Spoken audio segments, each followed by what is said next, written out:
ang kining mais anao na to oh, ang siya tawag ani atong siya tawag ani man sa ano sa Bisaya. Ang yang leso ba tanggalon diri sa iyahang kaning iyahang pakaw ay para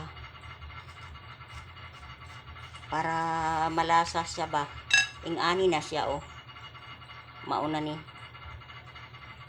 dili nato ihalo ning kahoy niya sa tunga, pwede man po ihalo pero gusto ko ingani lang oh, sabayon ni siyang mais ug kaning kalabasa kay pareha silang gahi. Pagbukal sa tubig nga atong tinak-ang, lunod nato ang mais ug kalabasa ug kaning karabansos.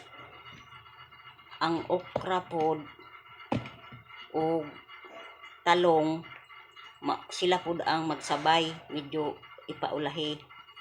Ang patula ug ang saluyot sila pod ang magsabay, mao ni ang last. Kay kung sabay-sabayon ni sila tanan, malata ning uban nga dali lang maluto. Kay dugay man ang kaning gahi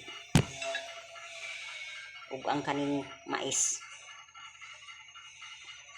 Mao ni sila mga kananay. Salamat sa inyong panonood.